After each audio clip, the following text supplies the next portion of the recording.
ሃሌሉያ ታፈንም በዚያም እሱ ሲተኩስ ደግሞ ሙላው ተኮሰ። ተማሩን አሳደግኩና ወጣሁ። እዛው ደግሞ ያስገድለኝ ይፈልገው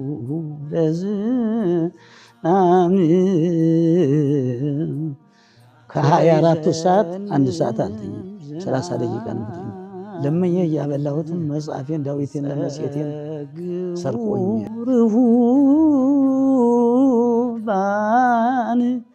የሚመጥናቸው ሰው በድምፅ የተሰጣቸው ጸጋ አላየሁም።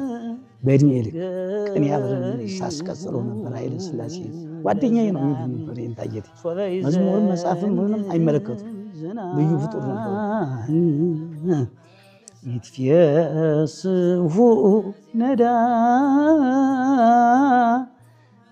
ነዳያን ትሬይኑ ሊቅ ብሎ የጠየቁት አይሁድ ናቸው። ጌታ መልስ የሰጠው ለፈሪሳውያን ይህን እንዴት አድርጋችሁ ነው የምታስታርቁት?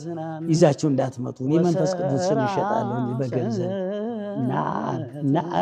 አቤኪታለን እንበልጥሻለን ነው አቤኪታለን እናበልጥሻለን እናከብርሻለን እናገርምሻለን ነው አቤኪ ኩልነ ማለት ይገባል። ገሪሁ ለዝናም ደምፀ ገሪሁ ለዝናም። እንደምን አላችሁ ውድ የሚዲያችን የፍኖታዊ ተከታታዮች፣ ይሄ ዘውትር እሁድ ወደ እናንተ የሚቀርብላችሁ ዝክረ ሊቃውንት መርሐ ግብር ነው። እነሆም ዛሬ ታላቅ እንግዳ ይዘንላችሁ ቀርበናል። የዛሬው እንግዳችን እጅግ ድጓ ተጠያቂ የሆኑ መምህር ናቸው። እንዲሁም ወንበር ዘርግተው እስካሁን ያስተምራሉ። በድጓ ብቻ ሳይሆን በዝማሬ መዋሥዕትም ተጠያቂ መምህር ናቸው። እስከ ዛሬዋ ዕለት ድረስ ወንበር አልፈቱም፣ ጉባኤ እያስተማሩ ነው የሚገኙት። በአሁኑ ሰዓት በጽርሐ ጽዮን ጎላ ቅዱስ ሚካኤል ቤተክርስቲያን ዋና የድጓ መምህርነት የሚያገለግሉትን የእንታ ክብረ ቅዱሳን ነው ይዘንላቸው የቀረብነው። ከእሳቸው ጋር ነው ቆይታ የምናደርገው። የእሳቸውን ሕይወት ታሪክ ነው እየሰማን ቆይታ የምናደርገው። እስከ ፕሮግራማችን ፍጻሜ ድረስ አብራችን ቆዩ።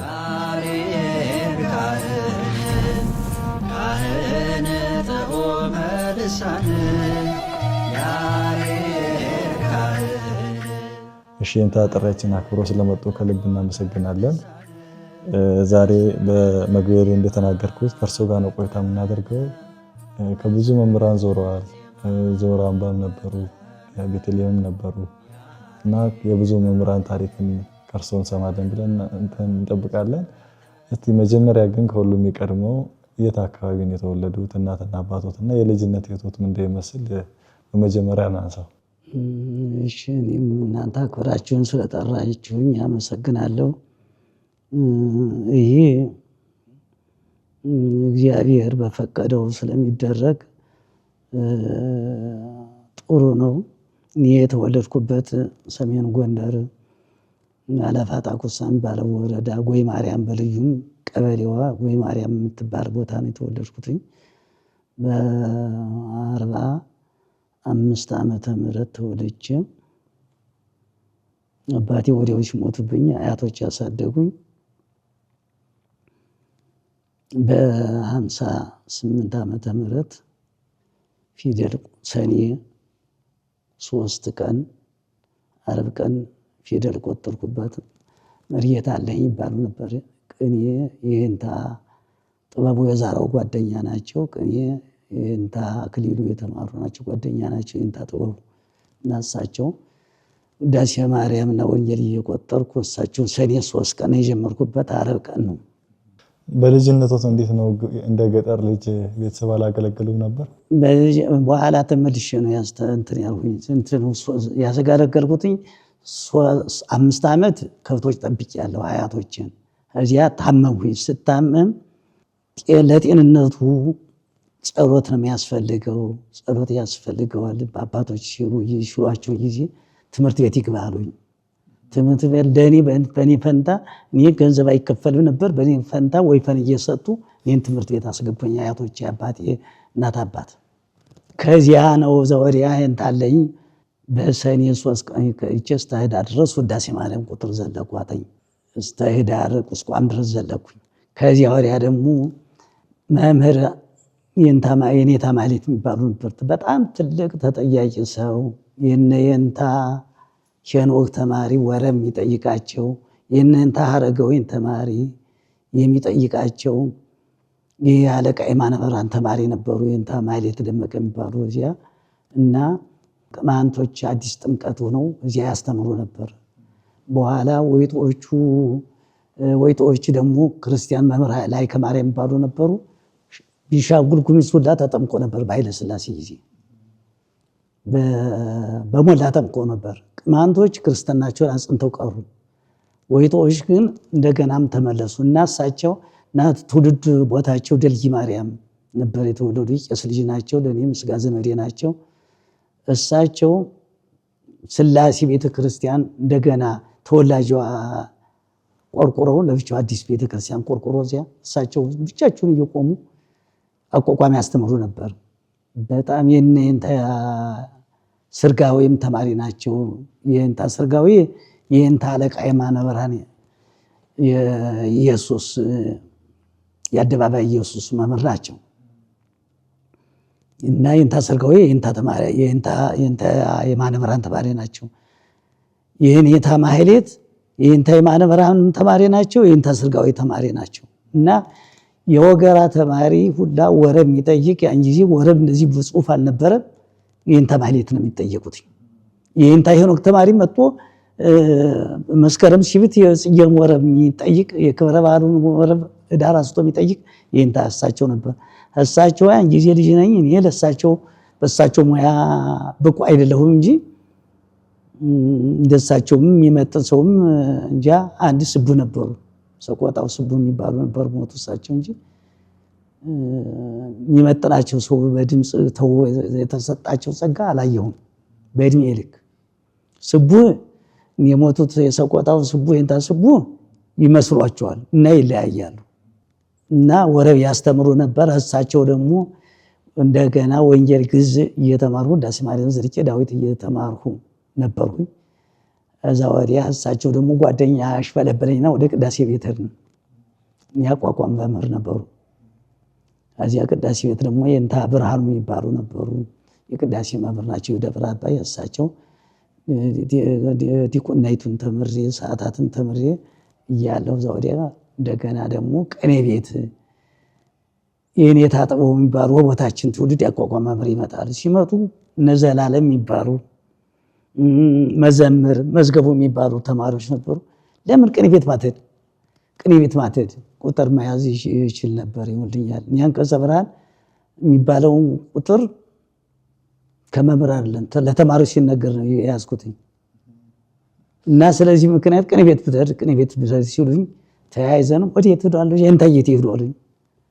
የኔታ ጌቴ በሰማይ ነፍሳን ይማራቸው እንጂ የኔታ ወደ ቅኔ ቤት ሲሄዱ ግን አንድ ከእርሶ ጋር አብሮ ያደገ በእድሜ ይበልጦታል። ግን እሱ ተቀኝቶ ሲመጣ አይተው በሱም እሱን አይተው ነው የሚባል ነገር የሄድኩበትማ ነው። ግን እነሱ ሲያኳሹን ህዳርነን ልቤ የተነሳሳ በሱ ነው። ገብረ ማርያም ይባላል። አሁንም በህይወት አለ። እሱ ፊደል ያስቆጠሩት እናት አባቱ አዝመራ ሲጠብቅ የሰው እህል ያስበላና ሲገረፍ አቤት አልገባም ብሎ ተሰዶ ይመጣል። የኔታ ማህሌት ከዚያ ፊደል አስቆጠሩት። በዚያው ተሰዶ ቅኔ ተቀኝቶ ሲመጣ ነው እኛ የመነሳሳት የመጣብን። ኋላ የኔታ ዘላለም እና መዝገቡ የሚባሉ ነበሩ። የዚያ የኔታ ጥበቡ ተማሪዎች ናቸው። እኛ ቦታ ማተድ ሲሉኝ ያን ጊዜ ግፊት ነበረኝ። ጓደኛ ተቀኝቶ ስለመጣ ሄድኩኝ። የኔታ ጌቴ የሚባሉ ነበሩ ትልቅ ሰው። አፄ ኃይለ ሥላሴ ጋር ቢቸና የኔታ ጌጤ የሚባሉ መምህር ነበሩ፣ የቅኔ መምህር። እዛ አንድ ላይ ቅኔ አብረን ሳስቀጽለው ነበር። ኃይለ ሥላሴ ጓደኛዬ ነው ይሉ ነበር የኔታ ጌጤ እና በጣም ጸሎተኛ ነበሩ። 150 ዳዊት በቃላቸው እየደገሙ ሰሎሞን እየደገሙ ነው ወደ መዝረፍ ዘረፋ ሲመጡ ማስረግር ሲመጡ ተማሪን ማስቀጸል ሲመጡ ሰሎሞን 150 ዳዊት ዘለቀው ነው እንትን የሚሉ መዝሙርም መጻፍም ምንም አይመለከቱም። ልዩ ፍጡር ነበሩ እና የኔታ ብዙአየሁ መምህር ናቸው። እኔ ብዙአየሁ አባት ነው የሚባሉ አንድ ልጃቸውን ደግሞ ስሙ ጠፋብኝ እንጂ ሞተባቸው እንጂ የብዙአየሁ የሚመስል የሚበልጥ ነበር ይባላል። ይህን ታየቴ የስጋ ልጃቸው ግን ያን ጊዜ በሽታ ተስቦ በሽታ ይስፋፋ ነበር፣ ገደለባቸው፣ ሞተ ይባላል። አልደረስንበትም። እና ይህን ታየቴ በግንቦት ወር ሄደን ጀመርነን እስከ ነሐሴ ድረስ እስከ መስከረም መድኃኔዓለም ድረስ ዋዜማ ደርሼ ነበር። ዋዜማ ደርሼ እያለሁ የእንታ ይሄይስ ምንላቸው ደብረ ታቦር ነበር። አሁን ባለፈው ሞተዋል እንጂ እሳቸው ሀገራቸውን ሊገቡ ሲፈልጉ እዚያ ጸመ ድጓ የሚቆምበት ቦታ ነው ደብረ ታቦር ኢየሱስ። እና ዜማ ሳላውቅ አገሬን አልገባም አሉና ተማሪ ፈለጉ። ሲያኳሹንን ይህን ታየቴን ትተን ወዴተን እሳቸውማ እኛ ቅኔ ሊያስተምሩ ነው፣ ቅኔ መምህራር ነው። ወጣው ይህን ታየቴን ተማሪ 25 ተማሪ ሁነን ሄድን። ጉራምባ ኪዳነ ምሕረት ሄድን። እዛ ወዲያ ጉራምባ ኪዳነ ምሕረት የእንታ ጥበቡ ፈጠነ የሚባሉ ነበሩ፣ የድጓ መምህር የእንታ ፈጠነ የሚባሉ ነበሩ። እሳቸው እያስተማሩ ድጓ የሚማሩ ያላቸው 2 ሰዎች አሉ፣ የእንታ ኤፍሬምና የእንታ ተክል የሚባሉ እነሱ እየተማሩ የእንታ ይሄይስ ጸመ ድጓ ይማራሉ። ለእኛ ቅኔ እንቀጽላለን። ያ ገጠር ለምን እንመጣ? ወደ ሰንደጋ ጊዮርጊስ የሚባል አለ፣ ወደ ገጠሩ ደግሞ ቤተ ዮሐንስ የሚባል አለ፣ ቁስቋም የምትባል ሳቻ ቁስቋም የምትባላለች። ገጠር ነው የምንለምን እንጂ ዙራባ አንለምንም ነበረ። እንደዚያ እያለን በመስከረም እንደገና ደግሞ የእንታ ይሄይስ ጀመረን፣ ጉባኤ ቃና ጀመረን። ደግሞ በግንቦት ሙሉ ቤት ዘለኩኝ። ወድስ እየነገርኩ ሳለ እዛ ወዲያ ማስቀጽለው ዘረፋ የሚቀበል ተማሪ 25 ተማሪ ነው የነበረው በቅኔ ቤት። ያን ጊዜ ትንሽ ነው፣ በጣም ትንሽ ነውና እኔም ሌላ መሄድ ይገባኛል አልኩኝና አገር ቤት የለህድ ነኝ አልኳቸው። ይህን ታየቴ እያለሁ አንድ አይነ ስውር ነበር የተንቤ ሰው፣ ትንሽ ወንድም አለው።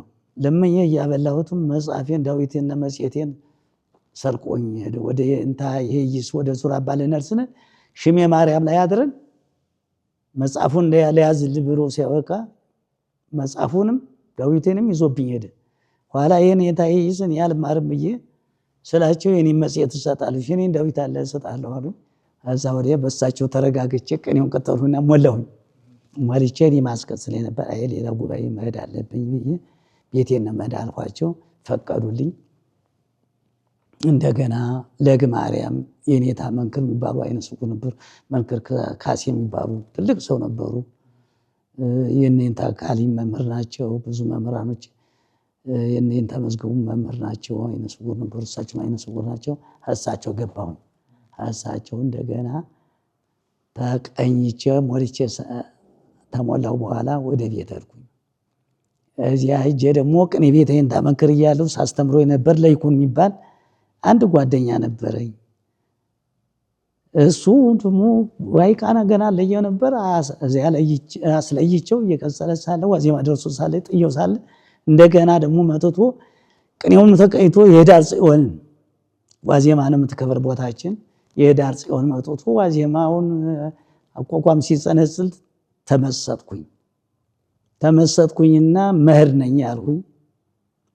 ገና ለምን ይሁን ዝም ብሎ የቀድስ ማትበላ ጓደኞቼ ዝም ብለህ እንደኛ ማትሆን ምን ለምን በሰው ሀገር ቀርተህ በዚያው ቀልጠህ ልትቀር ነው እያሉኝ ዛሬውን ስገለገል አቋቋም ቤት ዝም ብዬ ልገባ ነበረ። ኋላ አቋቋም ቤት ገሌማ ክብረ ቅዱሳንማ ሊሄድ ነው ብሎ አንድ ስጋ ዘመድ የነበሩ መርጌታ ዘውዱ የሚባሉ ነበሩ። ዘውዱ ቦጋለ የሚባሉ ዜማ ያውቃሉ፣ ቅኔም ያውቃሉ። አቋቋመው ራሳቸውን ችሎ መዝሙር ይቆማሉ። እና እዚያኛ ቦታ ነበሩ። እነሳቸው ሊሄድ ነው። አይ እንጀራው ሳይጋገር ከወጡ አስነኩልኝ አሉ ብሎ አለ መርጌታ ዘውዱ ይሉኛል። ይህን ታማይተም አቋቋም ቤት አስፈቅጄ የነበረውን እንደገና ወዴት እሄዳለሁኝ? ዜማ ቤት ወደ የእንታ መንክር ሰቀልት መቋቋም ማርያም የእንታ መንክር ሄድኩኝ። በ68 ዓመተ ምህረት ሚያዝያ 5 ቀን ሄድኩኝ። እዛ ወዲያ እጄ እንዲያው ዳዊቱም እንግዲህ ዜማ በሀገራችን አይታወቅም። ይህ ዜማ እንዲያው ብዙ ቃል ትምህርት ሌላ ደግሞ ዜማ ያለ አይመስለኝም ነበር። በኋላ ዜማይቱ ውዳሴ ማርያም እየተማርኩ ሳለ ሌሎቹ ዳዊት ሲያጠኑ መምህር ዮሐንስ ቃሊቲ ያሉ ዮሐንስ የሚባሉ አሁን ያው ሻር መምህሩ እሳቸው ድጓ እሳቸው ዮሐንስን ዘርቀው ነበር። እኔ ሰላም ለኪ ስማር እሱን በጎድ የሚያስቀጽለኝ ነበር ቃል ትምህርት እና እኔ እንቅልፍ የለኝም። ከ24ቱ ሰዓት 1 ሰዓት አልተኛም፣ 30 ደቂቃ ነው የምተኛው። በዚህ ዘር አጠናለሁ ዳዊት፣ በዚህ ደግሞ ያን ቃል ትምህርት እማራለሁ። አቋቋምም ስማርን ዜማ ተምሬ ነው የተማርኩት። በዚህ ከሚበልጡኝ ሰዎች እቀጽላለሁ። ከመምህሩ ሳልቀር በፊት ዘልቄ ሳበቃ እንደገና ስር መምህሩ የሚለኝና የተማሪ የሚለየውን እለያለሁ።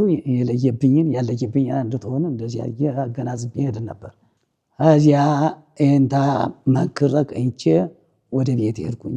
ቤት ሄጄ ሳበቃ ያ ለይኩን ደምለው ነው የምንለው እሱ አቋቋም ገብቶ ስለይቶ ሲመጣ አቋቋም ቤት ብዬ ሚያዚያ የእንታ መንክር መቋመ ማርያም ገባሁ። ዜማ ቤት ምን ያለው ዜማ ቤት ውዳሴ ማርያም ጀመርኩኝ። እዛ ወዲያ ዜማ ቤት ስማር ሰዎቹ ሲያጠኑ ሲያይ ዳዊት ማጥናት ጀመርኩኝ። በቃሪ እነሱ ለምዕራፍ ሲያጠኑ ማለት ነው። ለምዕራፍ ሲያጠኑ እዛ ወዲያ እየተማርን ሳለን ጸመድጓውንም በዚያው ቃል ትምህርቱን ሰለስት ዘልቄ እግዚኦ ጸወነ ኮን ከነስ ሲጀምር ጸመድጓ ጀመርኩ። ኋላ ጸመድጓን ዘለኩኝ። ጸመድጓ ከልሼ አንቀጸ ብርሃንን ደግሞ ተማሪው ይዘለዋል። አንቀጸ ብርሃን ተማርኩኝ። አንቀጸ ብርሃን ተማርክማ ድጓ ለምን አትማርም አሉ የኔታ መንክር። የኔታ መንክር ጋር አንድ ጊዜ የደብረ ታቦር ተማሪ እንዘክራለን ጥንት አንስቶ ተማሪ ይዘክራል። ምን ሆነም ይዘክር እና በኋላ አንዲት እናት በጋን ጠላ ተዋዋልናችሁ መሬቱን ጨርሰልናል። እሳቸው 5 ስራ በሚፈጅ ጋን ጠላ ጠምቀው ጥሩ ጠላ ሊያቀርቡልን ተዋዋልን። ያንን 22 ተማሪ ሆነን ስናበቃ ሌሊት ገት ስናበቃ በአንድ ቀን ጨረስን። በአንድ ቀን ሲጨርስ በኋላ አበልጅ ናቸው ለኔታ መንክር እና እንዴም ይሄን ጋን ጠላ ልትከፊ እንዴት ይጨምሩሽ እንጂ ብሎ ይሏቸዋል። አረ እንደው የኔታ እህሉን እየተዋረመውን እየተወሉን ነቀሉብኝና ተጎድቻለሁ፣ በአሁን ያለውን ይርሙልኝ ይላሉ። ይህን ሲናገሩ ሲሰሙ እርሻማ አልሄድም፣ ድግመኛ ወደ እርሻ አልሄድም፣ ለኛ ለምን ደብረ ታቦር ለምን ጠሪያ መጣን እንዘክራለን፣ የአንድ ቀን ጉለት እኮ ነው የቀሙነን ብዬ አልሄድም ስል እሳቸው ደግሞ አዝዣለሁ አሉ።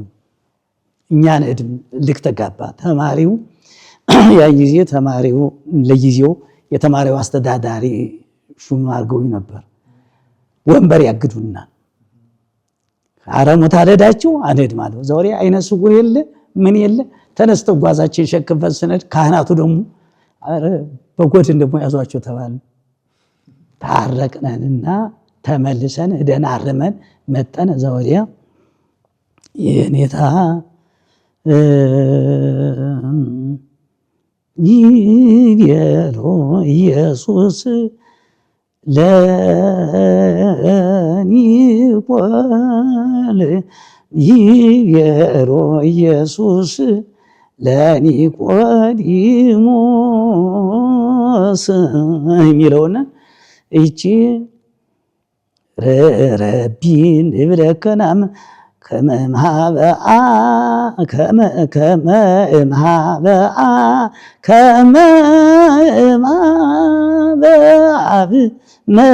መጻይከ ከመትኩን መምህረምትል ትከጸቃው ሲከተለው ትከውኑ ዘፈጠረ ይሆናል የሚል አዋጅ አለ። ኋላ ታርቀን መጠን እቺ እንዴት ነው እቺ እንዴት ወንቶን ስለ ልብ የለሽ ጥበቡን ደግሞ እኔ ልትቀዳሉ ታረቅን። በኋላ እዛ ወዲያ መጽሐፉን ጥፋረጉና የእንታ ተቦም የሚባሉ ቅሞና ሚካኤል አቋቋም ያስተምራሉ። እጄ በሐምሌ ሚካኤል ነው እጄ ያደር የሳቃ ይፍቀዱልኝ ስላቸው ወዴት መጣ መቆማመሪያም አይ እንታ ጋር ተጣልተህ ነው እንጂ እሳቸው ተጣልተው እንደሆነ አስተርቃለሁ እንጂ አልፈቅድልህም አሉኝ። ተመልሼ ወደ ሌላ ጓዛ እሄዳለሁ ስል እንደገና ቆረቆራቸውና የት ትሄዳለህ? ጓዜን ሳነሳ ሰናብቻቸው ሲል እኔ ነኝ ያጠፋሁ እና አትሄድም፣ ዝም ብለህ ተመለስ፣ እኔ ይቅርታ አድርጌያለሁ፣ እኔ ነኝ ያጠፋሁት ተሳሳትኩ እንጂ ተመለስ አሉኝ። እኔ አስቀየምኩት፣ ሊረግሙኝ ይችላሉ። ከበረከተ ማግኘት ፈንታ ደግሞ እርግማን ደግሞ እንኳን መምህር የእናት አባት እርግማንም ይጎዳል እና ለምን ታስቀየሙት ቢገርፉኝ ይሻለኛል እንጂ ለምን ጥበብ ቃል እግዚአብሔር ስጠይቁት ተደበቁኝ እሱ ምን አገኛለሁ ብዬ እማራለሁ።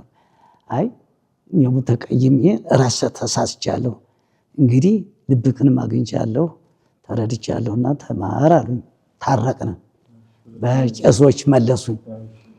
ከዛ ወዲያ ተመለስኩና ጸበድጓውን ደግሞ ደግሜ ዘልቄ ሳበቃ ከልሼ ድጓ አስጀመሩ።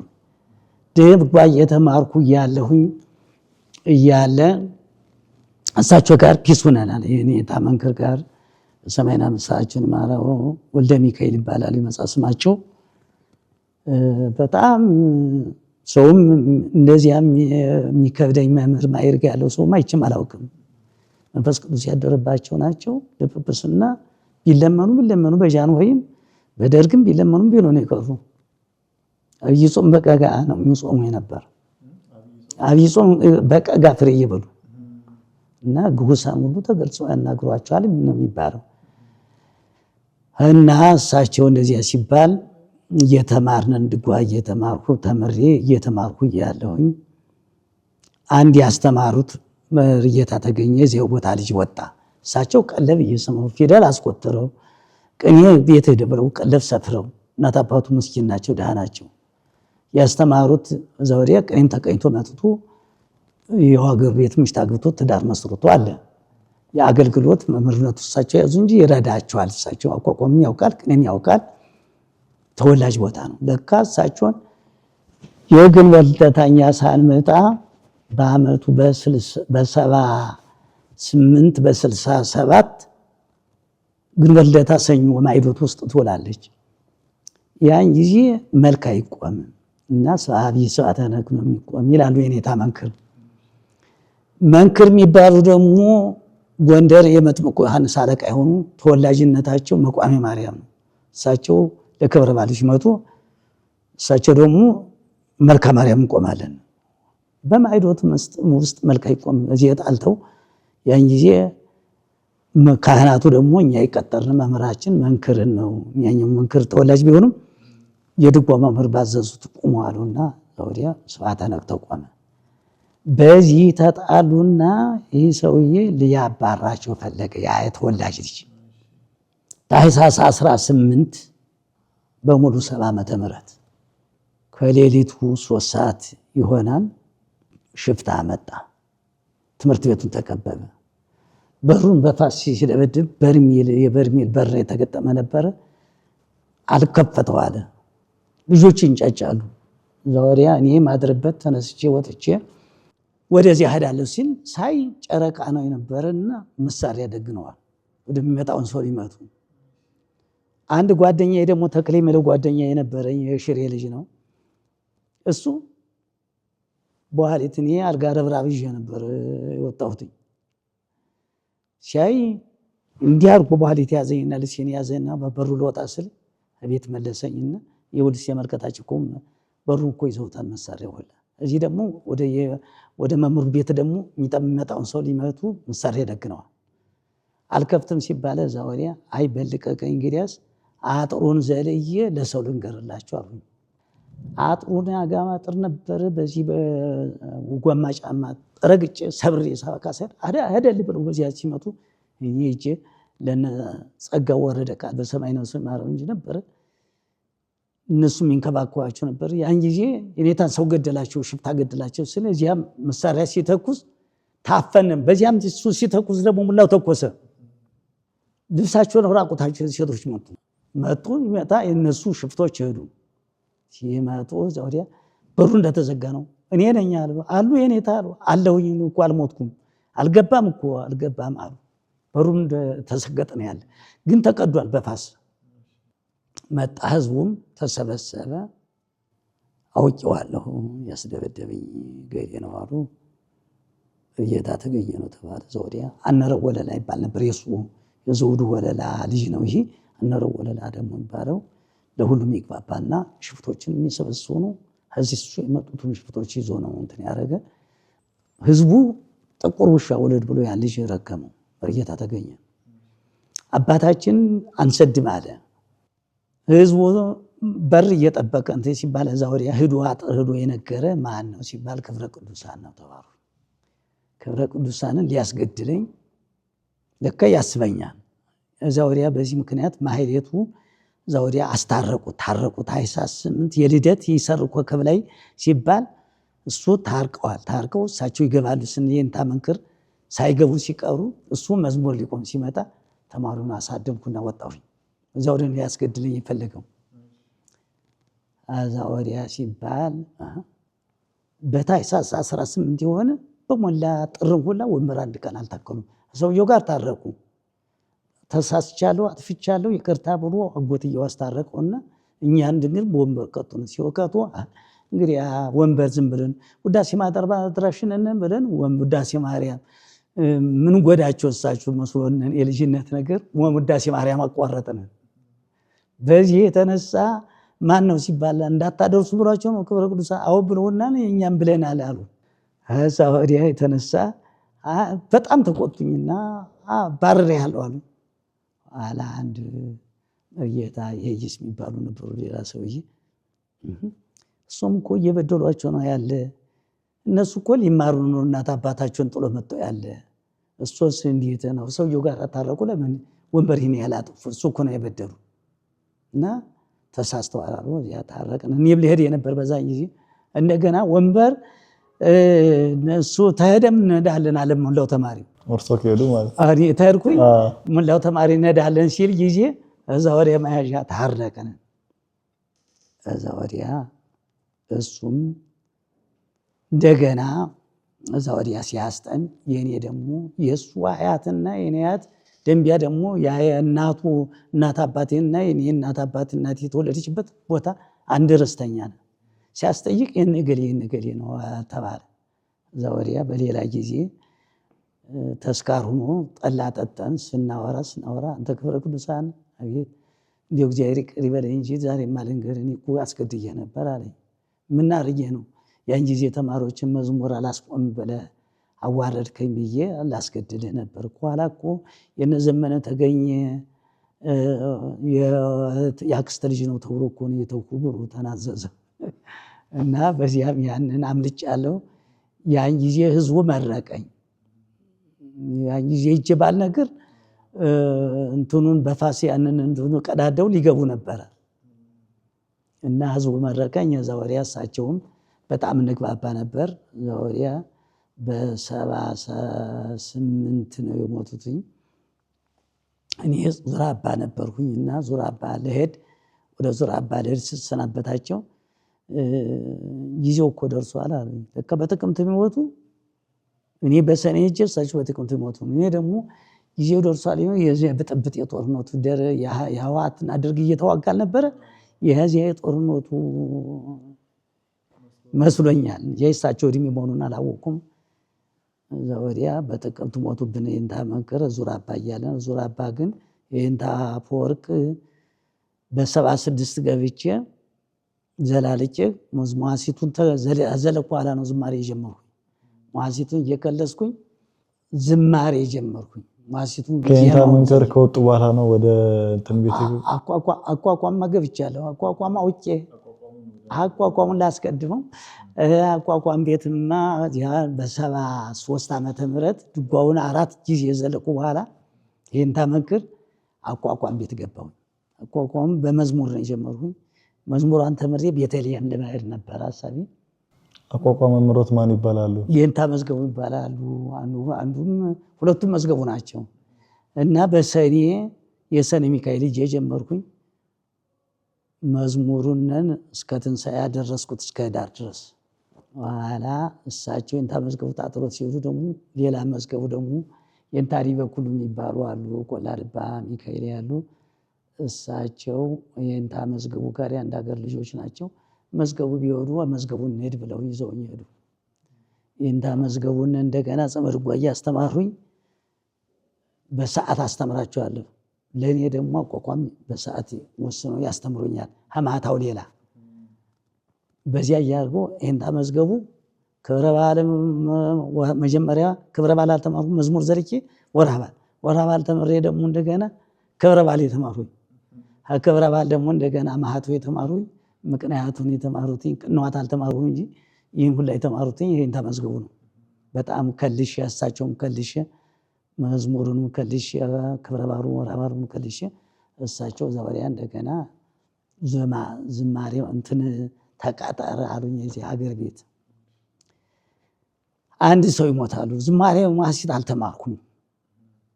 ሲሞቱ ያን ማሲቱን እንዲሁ በቃሌ ትንሽ የጻድቃን ማሲት ተምሬ ነበርና እንዴት አድርጌ ልጸንጽለው? ዜማውንስ እንዴት አድርጌ ልበለው? የማሲት ዜማና የዘዲጓ ዜማ አይገናኝም። በምልክቱ ማይጮህ ነገር ነው።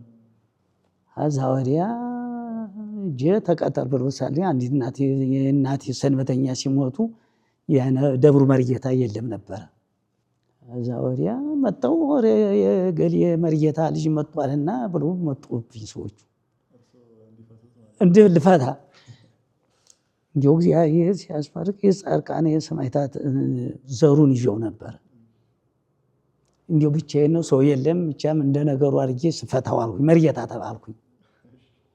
ከዛ ወዲያ እንቅጠር ሲሉ ቤተክርስቲያን እንቅጠር ብሎ ደብሩ ካህናቱን እንቅጠር ሲሉ ማሲት ማሳልማር ብዬ የኔታ ስብሐት የሚባሉ ነበሩ። ሰራቆ ተክለ ሃይማኖት ስሄድ በሐምሌ ወርህ ነው ስሄድ ባቸው አይ ጉባኤው ሞልቷል አሁን አልቀበልም አሉ።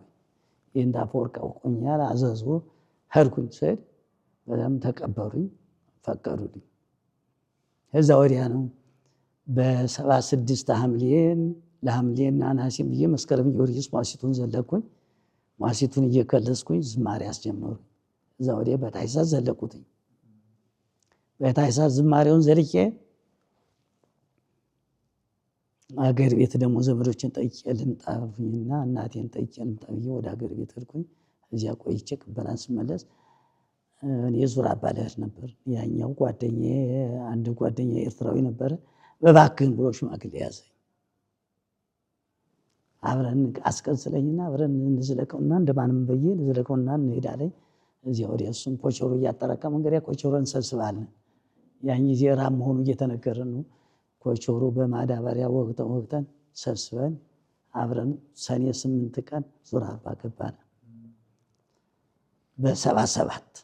እሺ ያው ይሄንታ እንደነገሩን ከቤተልሔም በፊት ዙር አምባ ነው የገቡት። አዎ ዙር አምባ ደግሞ የገቡበት ጊዜ የደርቅ ማለቴ የረሃብ ጊዜ ነበርና በጣም ረሃብ ነበር። አዎ እና እስቲ የዙር አምባ ቆይታችሁ ምን ይመስል ነበር? የዚያን ጊዜ ፈተናው ነገር ምን ነው? ረሃቡ እዚህ ነገር ሰው እንደ ቅጠል ለሚረግፍ ስደተኛው በዚህ ከወሎ ተሰዶ የመጣው ወደ ጋይንት የገባው ህዝቡ እኮ ምን ያደርግ ነበር ማለት ነው። አንድ እንቅብ እህል ይሰፍርና በእጅ በቀን ለመጣው ላይ ይሰጣል። አንድ እንቅብ በሳምንት ይሰጥ ነበር። ሰው እንደ ተለላ እንደ ጸበል ቤት ነው። ጸበል ወረፋ እንደሚያዘው እንደዚያ ነበር የሚቆምባቸው ነበር። ማህበር ሲሆን ዙር አባ እያለንን ማህበርተኛው ደግሞ ከፋዩና ባራኪው ቄስ ይቀራል።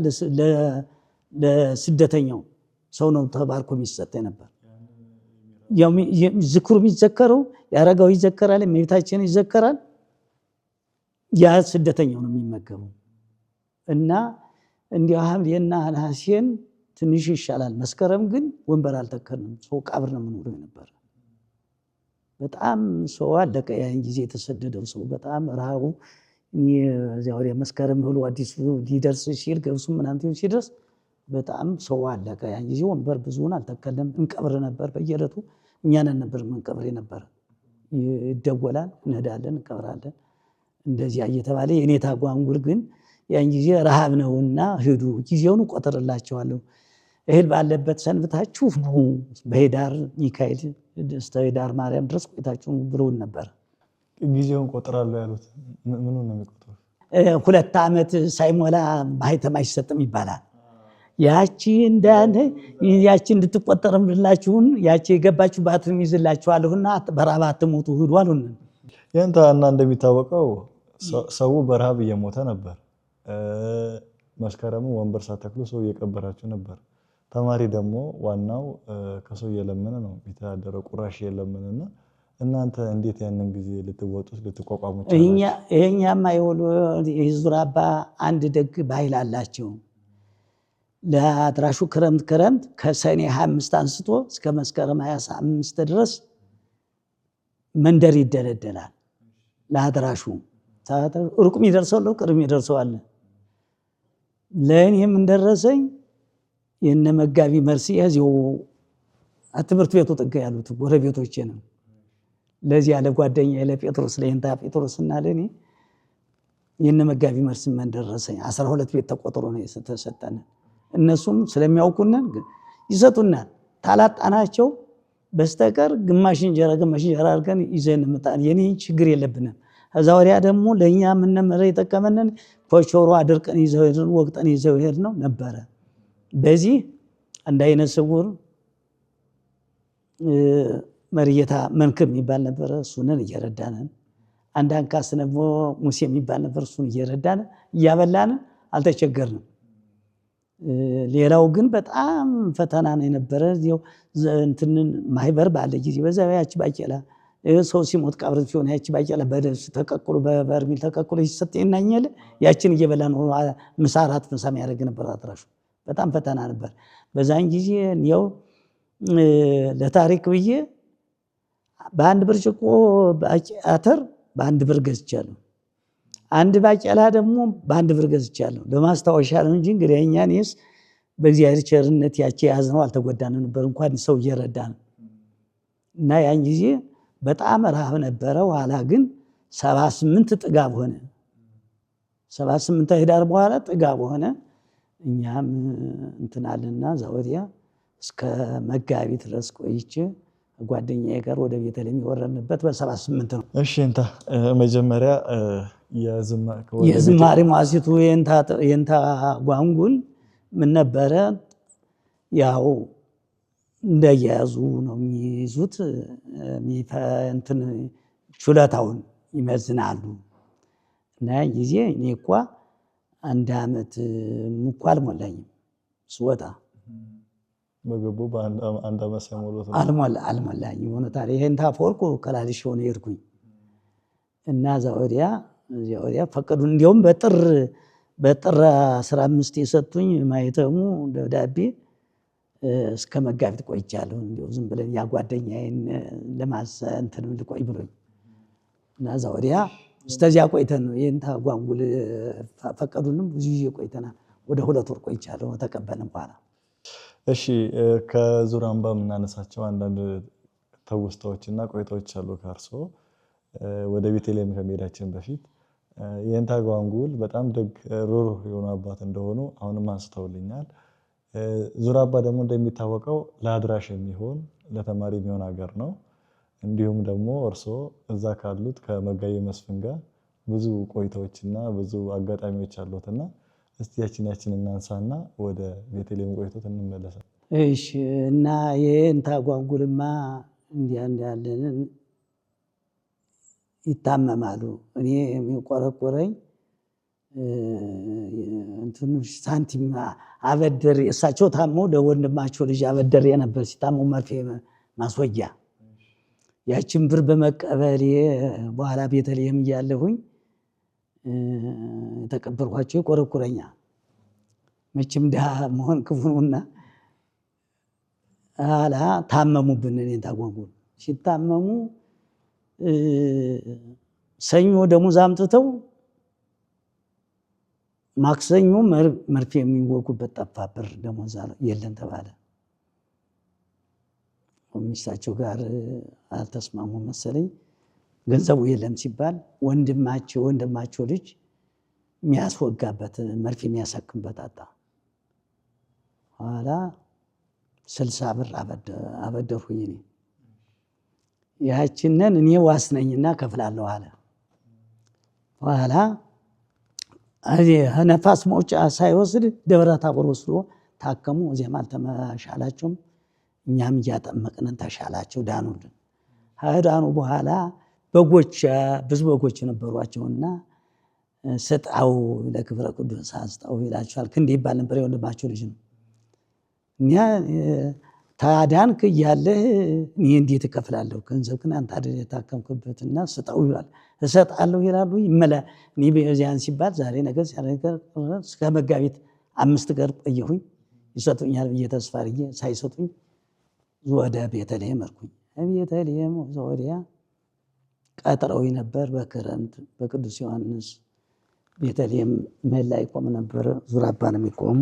የቅዱስ ዮሐንስ ምህላ መቆም መጣንና ያሳናገራቸው መጋቤ መስፍን በጣም እንግባባለን እና እንዲያው ጽዮን የሚለው ታቦት ነው እያለን ጽዮነ ሥጋ ጽዮነ ነፍስ ነው የሚለው ትርጓሜው። እና እንዴት ነው ጽዮን ቤት የሚለውን ትርጓሜ ምንድን ነው? ስለ ጽዮን ምንድን ነው ብዬ ጠይቄያቸው ነበርና ጊዜ ስጠኝ አሉኝ። ጊዜ ሰጠቻቸው ሳለ እዛ ወዲያ በ2 ሳምንቱ ክብረ ቅዱሳን ብለው ጠሩኝ። አቤት አሏቸው። ጽዮን ታቦት ነው እያልክ ብለህ ነበረ፣ ምንድነው ስለ ጽዮን ንገረኝ ብለህ ነበረ ምንድን ነው አሉኝ። አዎ ብዬ ጠይቄዎት ነበረ እንጂ ጊዜ ስጠኝ አሉኝ። እኔም እንግዲህ ረሳሁትና ተውትኝ። እንግዲህ እሱም ያን ጊዜ በጊዜው እንትን አላለኝም ነበረና ረስቸው ነው እንጂ አዎ ጠይቄዎታለሁ አሏቸው። እስቲ አርያሙን በእንቆ ሰምፔር ትታነስ ወመረግድ ሃሌሉያ ለአጹርያ ወዳ ትበርም ፀሐይ ሃሌሉያ ለወልድ ትበርም ከዋክብት ሃሌሉያ ለወልድ ሃሌሉያ ወለመንፈስ ቅዱስ ጽዮን ቅድስት ቤተክርስቲያን። ይህ እኮ የራሴ የተማርከው አይደል ብለው በዚህ መልስ አስገንዝበው ረድተውኛል። ማለት የራሴ ጥያቄና አልገባኝም ነበረ። የምንጮኸውን ልብ አንለውም ነበረና ጽዮን ቅድስት ቤተክርስቲያን መሆኑን ከዚያው ቅዱስ ያሬድ እያስተማረንን ብዙ ጊዜ ምንም በቅጽላም ሆነ በማስተማርም ምንለውንን አልተገናዘብ ነበርና እሳቸው በ2 ሳምንቱ በገዛ እንትን አድርገን ሲህም በርብሎ ረቱኝ ማለት ነው። መጋቢ መስፍን ስላነሳው አይቀር በጣም ትልቅ ቅርስ አዋቂ እንትን ማነው ዜና የኢትዮጵያን ታሪክ የሚያውቁ ናቸው። በኢትዮጵያ የተደረገው በትግራይ ያለውን፣ በወሎ ያለውን፣ በሸዋ ያለውን፣ በጎንደር ያለውን ታሪክ በሞላ የሚያስረዱ አባት ናቸው ለሚጠይቃቸው ሰው። እና አንተ ጎንደር ነው የመጣ ብለው ሲሉኝ ደብረ ሞይናን አላውቀውም ነበረ። ደብረ ሞይና ጎንደር ነው የመጣ አሉኝ። አዎ ደብረ ሞይና ገዳሙ እንዴት ነው አሉ። እኔ ስሙንም አላውቀውም። ኧረ እኔ አላውቅም አሉኝ። እንግዲያማ ሰሜን ጎንደር አልመጣም፣ ውሸት ነው። ሞይናን ጎንደር ተወልደህ ሞይናን ማታውቅ አሉኝ። እኔ አላውቀውም ነበርና ዛሬ አስጠይቃቸው እኮ የገዳማቱ ርዕሰ ገዳማት የሚባለው ደብረ ሞይና ነው። እመቤታችን መጀመሪያ ታቦተ ጽዮን ስትመጣ ማርፋበታለች ደብረ ሞይና ላይ። ገዳሙም ትልቅ ገዳም ነው፣ ብዙ ልዩ ልዩ መጻሕፍት ነበሩት ብለው ስለ ደብረ ሞይና ኋላ አስጠይቅማ ትልቅ ሰው የለውም እንጂ ገዳሙማ የተከበረ ገዳም ነው፣ ብዙ ልዩ ልዩ መጻሕፍት አሉት ይባላል። ደብረ ሞይናን ያሳወቁ ናቸውና በዚህ ምክንያት በጉባኤው ይመጣሉ፣ ይጠይቃሉ። እንደዚህ ጠየቁና እዚያ ካህናተ ሰማይ ያለውን መዋሥዕት ተስፋ ሕይወት ተሰራ በሰማያት ተስፋ ሕይወት ተሰራ በሰማያት ዘይተገብረ ለካህናት ዘይተገብረ ለመላእክት ተገብረ ለካህናት የሚለውን ጠየቁን። እንዴት ለመላእክት ያልተደረገ ለካህናት ተደረገ የሚለው ተስፋ ሕይወት ምንድን ነው የሚል ጥያቄ አመጡ። አድራሹ ያን ጊዜ ወደ ችግርም ዘመን ነበረ፣ 25 ነው የምንሆነው። ይህን ጥያቄ ሲጠይቁ የሚመልሰው አድራሹ ጩኸት ነው እንጂ ከዚህ ሆኖ እንጂ ዜማው ላይ ነው እንጂ ትርጓሜው ላይ ምን እንደሆነ ዘይተገብረ ለካህናት ዘይተገብረ ለመላእክት ተገብረ ለካህናት ማለት ስለ ሥጋው ወደሙ ክብር ነው። መላእክት ሥጋው ወደሙን በእጃቸው አይዙትም፣ በጉጠት በፍህመ ጉጠት ነው የሚይዙት ነው የሚለው አባቶችን በትርጓሜ ላይና ዋልከፎ ከናፊ ወነሳይ ብሎ ኢሳያስንም በጉጠት ነው አልከፎ ከናፍር የሚለውና ስለ ስጋው ደግሞ ክብር ለካህናት የተሰጠ የሀብት የማዕረግ ሀብት ክህነት ስለማዕረግ ሀብተ ክህነት ነው። ዘይተገብረ ለመላእክት ተገብረ ለካህናት ያለው ተስፋ ሕይወት ተሰራ የሚለውም ሕይወት ተስፋ መንግስተ ሰማያት የምትገኘው በካህናት ነው። ክህነትም ከኢየሱስ ክርስቶስ የተቀበሉት ካህናት ናቸው። እሱን እስከ ዕለተ ምጽአት የሚያገለግሉበት የካህናት ለመላእክት ማይዙትን ስጋው ደሙን እየፈተቱ በእጃቸው እየፈተቱ እየቆረሱ ለምእመናን የሚሰጡ የካህናት ነው። ተስፋ ሕይወት የተባለ መንግስተ ሰማያት ነው አልኋቸው። ይህንን በኋላ በሌላ ጊዜ ደግሞ እነዚህ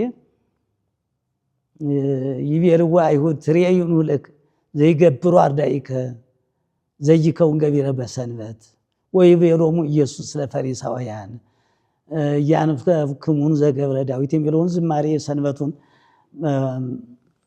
ወፈረ ኢየሱስ በሰንበትን ተገራሁ የሚለውን ያንን ጥያቄ ይጠይቃሉ። የጠየቁት ትሬዩኑ ሊቅ ብሎ የጠየቁት አይሁድ ናቸው። ጌታ መልስ የሰጠው ለፈሪሳውያን ነው።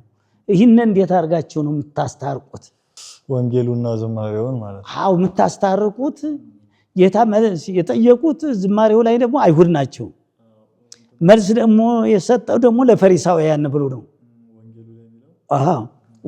ዝማሬውም ደግሞ መልስ ሲሰጥ ያውን ነው የሚለው እና በኋላ ይህን ሲባል ኔታ መጋቢ እንዴት ነው ሰዱቃውያን ፈሪሳውያን አይሁድ ቢል እኮ ቤተ እስራኤል ናቸው። ካህናት ካህን ዲያቆን መምህር እንደማለት ነው እንጂ እንዴት ይሄ ይለያያል? መልስ ቢሰጥ ለአይሁድ የጠየቁትን ለፈሪሳዊ ሰጣን ቢል ይህ እኮ ልዩነቱ ለሁሎች የተሰጠ መልስ ነው አልኳቸው።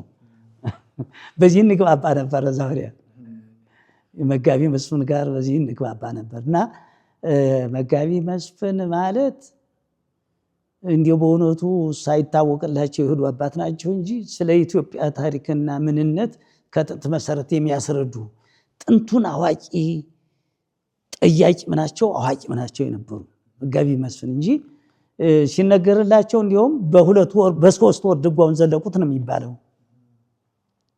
እኛ ሸምግለ ነው ደርሰንባቸው የነበረና በ3 ወር ነው ድጓውን የተማረው የዘለቀው ነው ተብሎ የሚነገርላቸው እና የዙር አባ ህዝብ መጋቢ መስፍንን ሲያማክር የሚሰራ ስራ የለም። ካህናቱም ሆነ ምእመናኑም ሆነ መጋቢ መስፍን አማክረው ነው የሚሰሩ የነበረ እና ትልቅ አባት ነበሩ፣ አዋቂ ነበሩ፣ ጠያቂው ነበሩ እና ዕለታት አንድ ቀን ደግሞ ቀይህን በዓመት የጥቅምት ማርያም ደግሞ ለዓለም አይቀይሩም።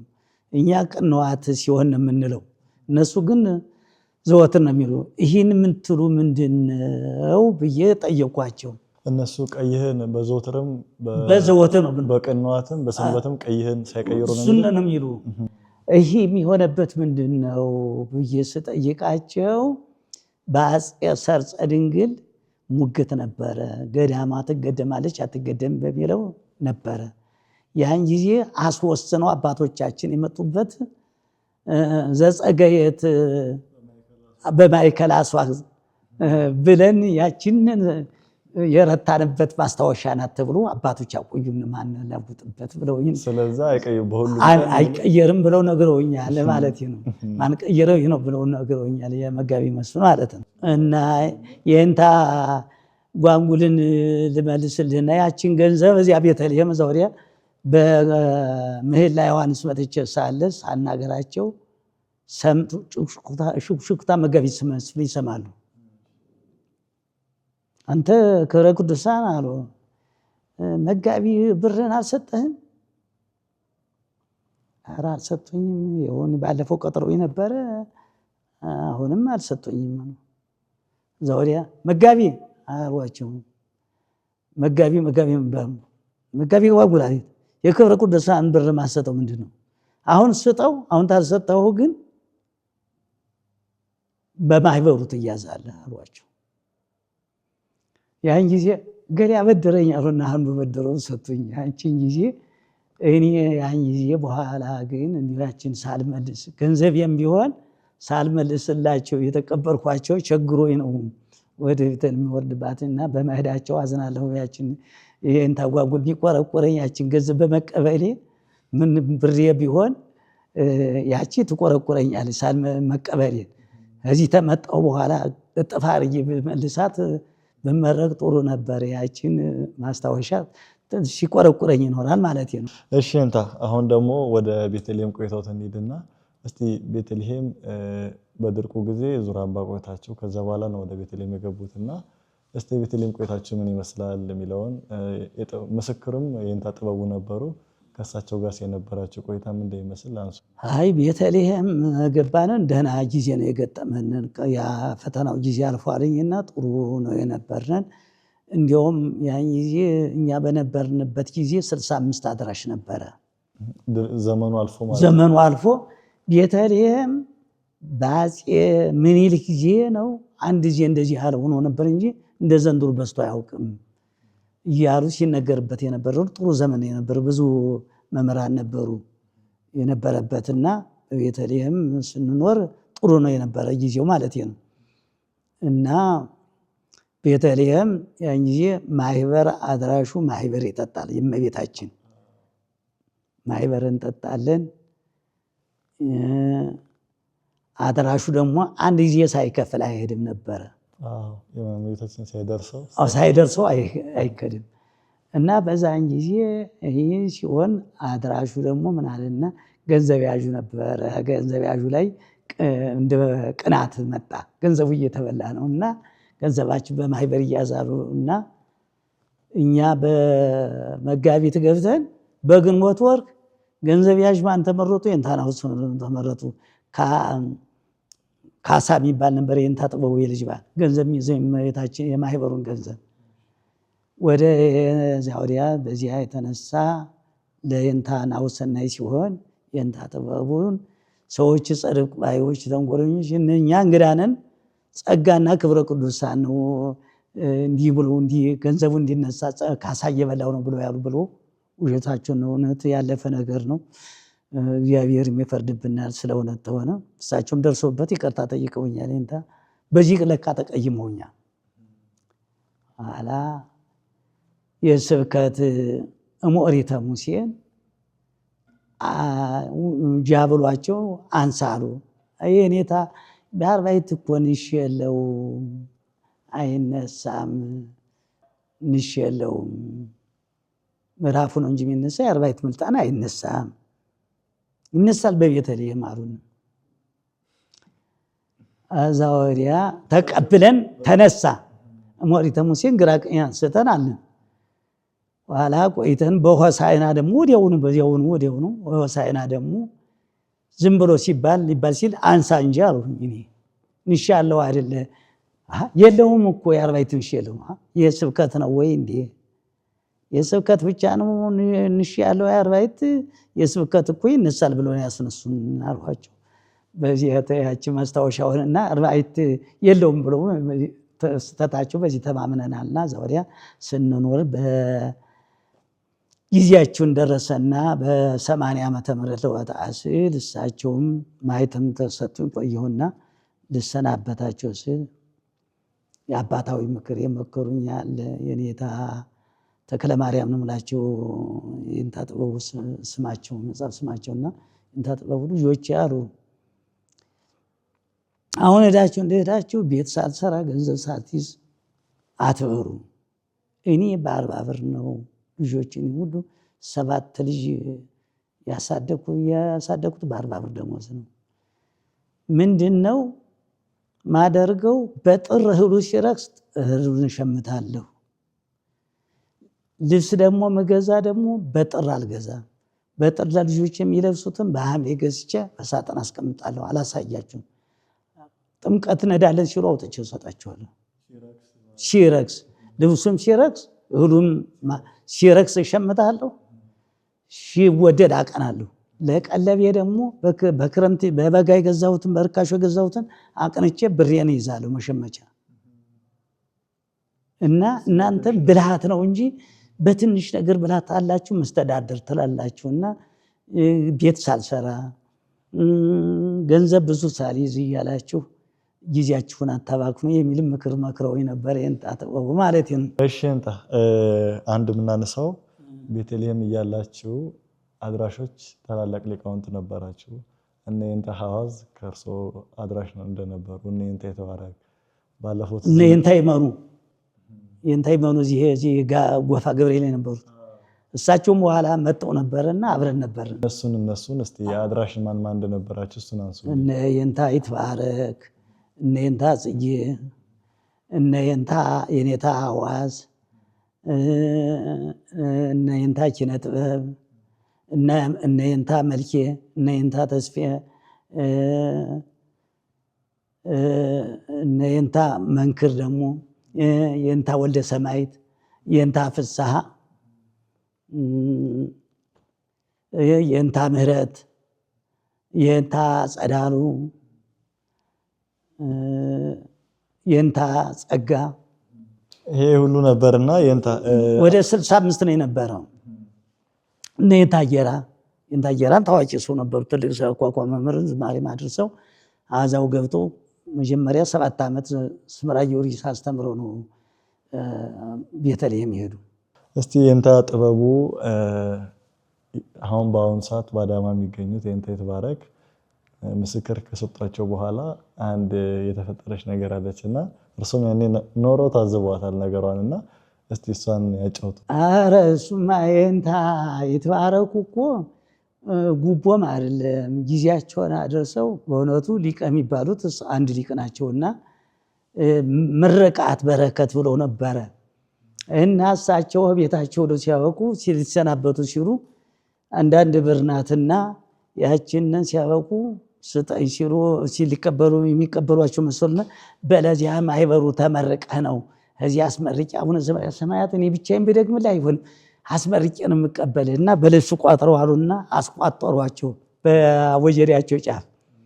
ያን ቋጥሮ መጡና ይኸውላችሁን መንፈስ ቅዱስን እሸጣለሁ በጉቦ ይኸውላችሁ ብር አንድ መንጋ ብር 30 ብር እንኳን 25 ብር እንደዚህ አይበልጡም እና አንዳንድ ብር ነው ብዙ ያስመሰለው አንዳንድ ብር ነው ያን ጊዜ የነበረው እና ያን ይዞ ሲያበቃ ዘርግፈው አሉትና ዘርግፈታ ሲያረገው እኔ እኮ እዚያ መመለስ አቅቶኝ አይደለም ሌሏችሁም እንድትማሩ እንደዚህ መሰለ ይዛችሁ እንዳትመጡ እኔ መንፈስ ቅዱስን እሸጣለሁ እኔ በገንዘብ ዘነሳይክሙ በከንቱ ሀቡ በከንቱ ዘነሳይክሙ በጸጋ ሀቡ በጸጋ ነው ያለ። በገንዘብ የተቀበላችሁ በገንዘብ በከንቱ የተቀበላችሁ በከንቱ። እኛ ከመብራን ገንዘብ ተቀብለን ነው የተማርነው ወይ እንዴ? እና ሌላችሁ እንዳይለመዳችሁ እንጂ ከዚህ ሀቤቱኝ እኮ ወይ ብዬ አባረው ነበረ እንድትመለከቱ ብዬ ነውና በገንዘብን ያዝና ይዘክድ አሉትና ያችን አስቱ ይሄዱ ማታለያም ጉቦም ሳይሆን ሊመረቅ በረከቱ ብሎ ነው የነበረና የበጎ ፈቃድ ስጦታ ነበር እንጂ የተንኮልም አልነበረ። ግን ያን ጊዜ አስመልሶ ሲያውቁ ገንዘቡን በእሳቸው በራሱ ይትባረክ ይዘው ሄደዋል። የእንታ ይትባረክ ይዘው ሄደዋል። እሺ የእንታ ቤተልሔም ደግሞ እንደሚታወቀው ከአባቶች ጀምሮ ሲወርድ ሲዋረድ የመጣ የእመቤታችን ዝክር አለች እና እስቲ እርሶ ዝክሯን እንዴት አሳለፋል? እንዴ በእውነቱ ያን ጊዜ ችግርም ቢሆን ያን ጊዜ ምን አረግነን በቤተ ክርስቲያኑ ዙሪያ ያለ መሬት አለ። ይህ በሶ ብለውን ቆፈርነና ዘራን። ያንን ከባክፍረን ሲያድግ ሸመጠጥነንና አንዷን በሶ ብላ 3 ገብስ እንቀይርባታለን። 3 በአንድ ቁና 2 ገብስ አንዷን በሶ ብላ 2 ቁና ገብስ እንቀበላለን። አንዷን በሶ ብላ 2 ቁና ገብስ እንቀበላለን። በዚህ አርገን ስናበቃ እዚያው በዘራ ነው ማህበሩን የከፈልነው እንጂ ችግር ነበር። በጓሮ በቤተ ክርስቲያኑ ጓሮ የከብት መቆሚያ ያለ አይደል? ያን እየከለከልን በሶ ብላ ዘርተን ያ በጣም ይፈለጋል። እዚያ በገጠሩ ወደጋው ስንወስደው ደጋው ስለማያበቅል በዚያው ገብስ ወስደን ስናበቃ አንዷን በሶ ብላ 2 አንዷን በሶ ብላ 2 አርገን ስናበቃ ወደ 2 ማዳበሪያ ገብስ ለውጭ አመጣሁኝ። ያንን አስጠምቀን ማህበሬን ከፍያለሁ እንጂ ማህበሩ በየአድራሹ እስከ ዛሬም ድረስ ጸንቶ እንዳለ ነው የምንሰማው። ይከፈላል። እሺ እንታ አሁን ቤተልሔም የነበሩትን ቆይታ በትንሹም ቢሆን አሳይተውናል። አሁን ደግሞ ከቤተልሔም ከወጡ በኋላ እና ወንበር ዘርግተው ያስተማሩበትን ወደዛ ህይወት እንሂድ። ወንበር ዘርግቼ ያስተማርኩበት በ80 ዓመተ ምህረት አለፋ ወረዳ ሰሜን ጎንደር አለፋ ወረዳ ጠገና አልደታ ቤታችን ነው። እዚያች ወደ 4 ዓመት አስተምሬያለሁ። እዛ ወዲያ እንደገና በ84 ዓመተ ምህረት ወደ ደንቢያ ሄጄ ደግሞ ጨዋሂት ስላሴ 10 ዓመት 14 ዓመት አስተምሬያለሁ። እዛ ወዲህ ደሞዙ ኑሮ ውድነቱ እንትን ሲል ጊዜ በዚያው ምን ፈቃደኛ አልነበርኩም። ማስተማር ነበር የምፈልግ። ደሞዙን እያሳነሱኝ እንዲያውም ከ100 ብር የሚሰጡኝ በወሯ ያቺ ለምንም ማትሆን የሆነች ወደ 80 ብር ቀነሱብኝ። በዚህ በሳጨቼ መጣሁኝ። ስመጣ ንቡረድ ኤልያስ ያን ጊዜ ያውቃቸዋለሁ። በሳቸው መክቼ ነበረ። እንግድነቱን ተቀበሉኝ። የኔታ ዋስ ተቀበሉኝ ስላሴ። ከዛ ወዲያ እሳቸውን ሲያለው የኔታ ንቡረድ ኤልያስን የሰዋስወ ብርሃን እንዲህ ነበሩ። ያን ጊዜ ሳናገራቸው ጠበቅኩና እዚህ ሲመጡ ቤተ ክህነት ሲመጡ ጠብቄ ያናገራቸው። ለምን መጣ ተመልስ ሰግድ አሉኝ። እኔ አዝኜ ነው ተበሳጨ ነው መጣው። ደሞዜን ቀንሶብኝ ነው ከ100 ብር 80 ብር ሲያረጉብኝ ነው ጥዬው የመጣሁኝ። በኋላ በሰማይ ነፍሳቸውን ይማራቸውና ለአቡነ ጳውሎስ ይንገሩልኝ ብዬ አቡነ ሰላማ ነበሩ። ሁሎችም ወደዚያኛው ወደማይቀረው ወደዋልና አይ እኔንስ ሰዎች ጸርቅ ባዮች ከሰውኝ የአቡነ ጳውሎስ ስም እንዳይጠራ ብለሃል ተብዬ ተከስሼ መቼ ነው እንግባባለን። እኔ ቦታ ማዝበት ቁስቋም ጎንደር ወስጄ ልቅጠርህ ወደ 200 ብር አረግልሃለሁ ደሞዝክን እና እኔ በማዝበት ልውሰድ አሉ። አዛ ወዲያ ንቡረድ ኤልያስ አንድ ክብረ ቅዱሳን የሚባል የንታዋስ ሲመጡ ሸንከር ይገኝ ነበር እና ደውለውለት ና ተብሎ ሲያወቃ እሱ መጥቶ እሱንም ያ ቦታ የተባለበት ቦታ ደግሞ አለቃው ጓደኛ አባቱ ጓደኛ ነበሩ የነበሩት ሰበካ ጉባኤ ደግሞ እሳቸውን ደብስሶ ባጀቱ አቀጥሮ እሱን ክብረ ቅዱሳን 2 ዓመት አዝኖ ነው የሄደና በእኔ ሰዓት አልሻ እኔ ሰው አልቀጥርም የመረዳውን የለኛል። እንታ ንቡረድ ኤልያስ ሞዳቸው ማከበራቸው ወንድሜ ናቸው። እሳቸው ቆርጬ ነበረ ሳይሆን አቡነ ኤርምያስ በኋላ ድጓ መምህር ፈልጋለሁ አሉ። ከዛ ወዲያ አወዳደሬን ወስዳለሁ። አንድ እዚህ ቀበና አቦ የነበረ የእንታ ይርጋ የእህት ልጅ የድጓ መምህር ነበረ። አሁንም እኮ ቀበና አለ የቢሮ ሰው ሆኖ እንጂ ተቀጥሮ ነበር። በኋላ እሱና እሱን ወዳደርን ሲሆን በውድድር ሲሆንስ የኔታ መንክር የሚባሉ የባታ የድጓ መምህር ነበሩ። ስንት ዓመት አስተምራ ለዚህ በዚህ ነው የመጣው። የማን ነው የእንታ ጥበቡ ነው የመጣው። እሳቸው የእንታ አምሳሉ ናቸውና አይ ጉባኤ ተክሎ የኖረ ሰውዬ አልፈትንም አሉ የኔታ መንክር። አላ ያኛው ደግሞ ጓደኛዬ ወዳደር ያለው አልወዳደርም አለ። እኔ ብቻዬን ኖርኩኝ። እዚያ ሊቀ ጉባኤ የአቡነ ያሬድ ያን ጊዜ ሊቀ ጉባኤ ነበሩ። እሳቸውም የሚያደርጉት ጠፋቸው አልፈትኑም ሲሉ የኔታ መንክር ያው ተዳለኝ እንዴት ተደረኩ እርኩኝ። እዚያ በርጋፍቲ አቡነ ኤርምያስ ላኩኝና 300 ብር ደሞዝ ሊከፈለኝ አድርገው ላኩኝ። እዚያ ልጆችንም እያስተማሩኝ ያለሁኝ በመስከረም 15 ይርኩኝ እስከ ሐምሌ ድረስ ቆየሁኝ። አዎ እዚያ ውድድር መጣና ተወዳድሬ ሳልፍ እርግጠኛ ሆነና ብዙ ያን ጊዜ እኔንታ ድረስ ወደ የዚህ አሁን የእንታ በላይ ጓደኛ የእንታ ድረስ የሚባሉ እሳቸው ወላ መጥተው ነበር። ተመቀሌ የሚመጡ አሉ፣ ከወሎ መደስ የሚመጡ አሉ፣ ከድሬዳዋ የሚመጡ አሉ። የእንታ ብርሃን ልጅ አሁን እንጦጦ ያለው ስሙን አላውቀውም እንጂ እሱ ሁላ ያን ጊዜ አብረን ተወዳድረን ነበር። ይሄ ደስ አለኝ። እንታ ደስ አለኝ ደግሞ እንደታ የነበሩት ወደ ውጭ ሄዱት። አዎ እዚያ ስንወዳደር ያውን የሁለተኛ ወጣሁኝ። ደስ አለኝ። አንደኛ ወጣ ደስ አለኝ ወለደታ። እኔ ደግሞ ወደ ጎላ አድርጉኝ። ያን ጊዜ የገብረ ክርስቶሱ ደግሞ ክብረ ቅዱሳን እንወስድ፣ ዘመንፈስ ቅዱስ ደግሞ ክብረ ቅዱሳን እንወስድ። ዘመንፈስ ቅዱስ ተሰሚነት አላቸው። አጽፈው ወረቀቱን ይዞ መጡ። ጎላ ገባሁኝ። ይሄ ማለት በ95 ማለት በ95 ሐምሌ 28 ተወዳደርንና ነሐሴ 5 ቀን ደብዳቤው ደረሰኝ። ያን ጊዜ አይ ልመዘገብ መጥቼ ኦሪጂናሉን ሳላመጣው ፎቶኮፒውን ይዤ መጥቻለሁ። አስማማው የሚባል ነበር እዚህ ሀገረ ስብከቱ የነበረ። መዝግበኝና ልወዳደርበት በዚህ ፎቶኮፒውን ይዤዋለሁኝ፣ ኦሪጂናሉን ታላመጣ አልመዘግብም ይለን። በኋላ አባ መለስ የሚባሉ እዚያ ጎንደር ሰሜን ጎንደር እያሉ ልጃቸው ማስተምርላቸው መነኩሴ ነበሩ።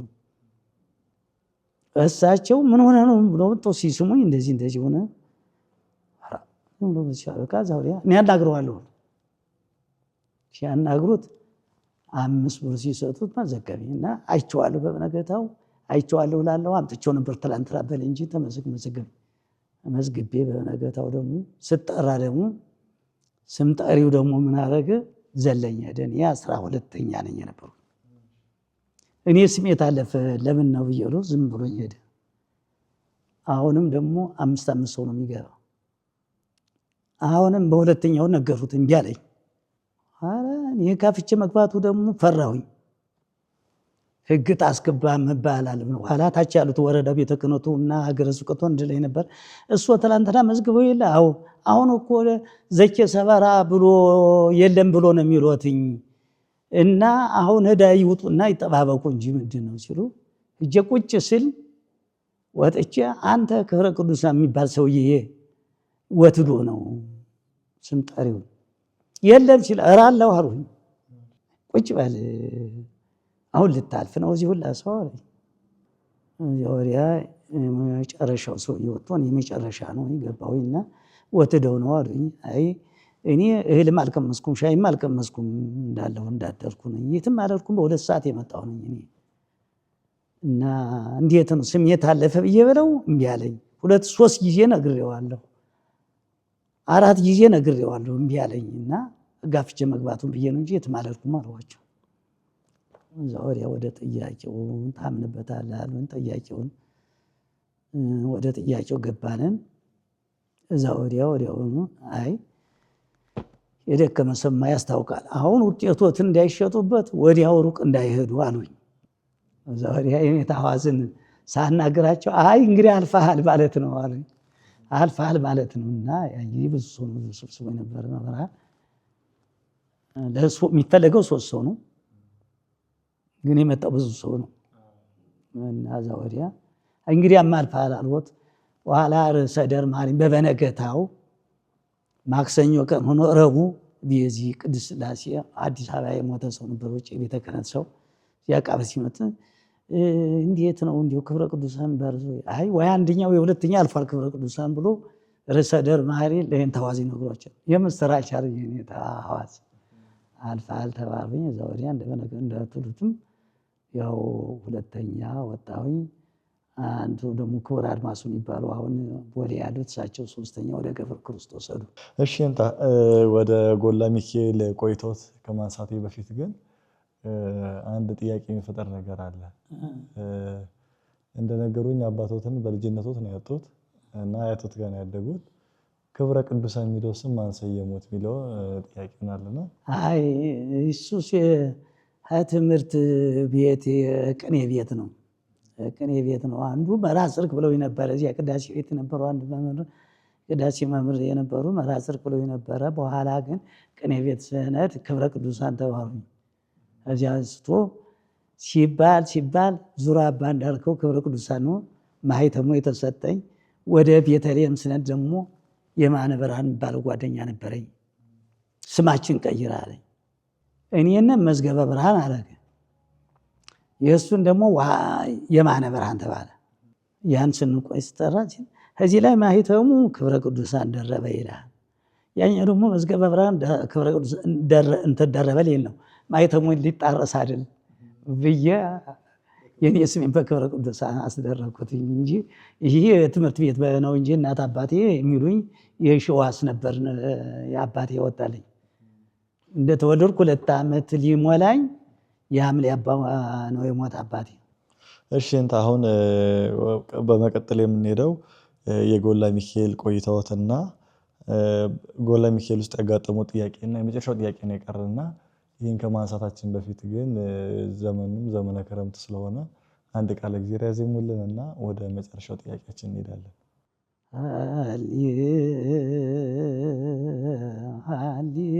ሃሌሉያ ደምፀ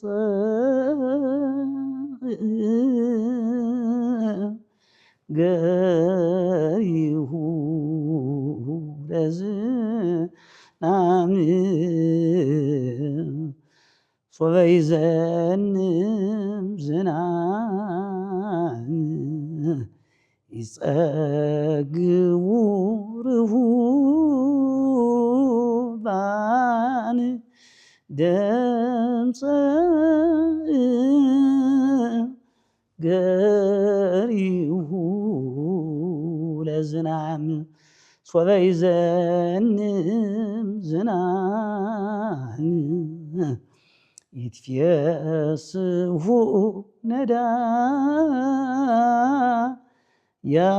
ነዳያን ደምፀ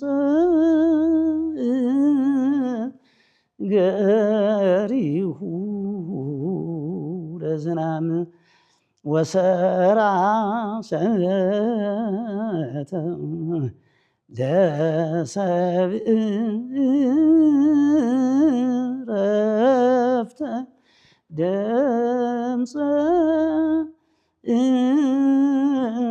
ገሪሁ ለዝናም ደምፀ ገሪሁ ለዝናም እስመ ለዓለም ምሕረቱ ዘቀባይከ ቅብአ ክህነት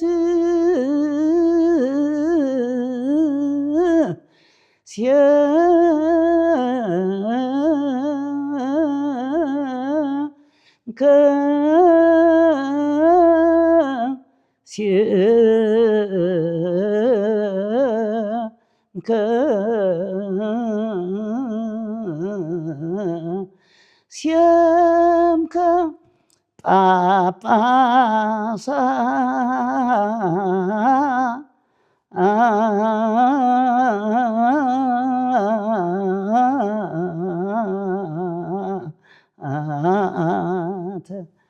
ቀሳውስተ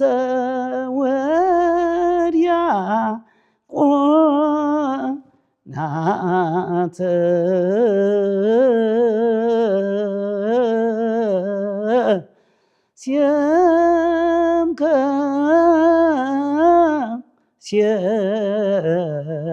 ሲየምከ ለይፌትቱ ሥጋከ።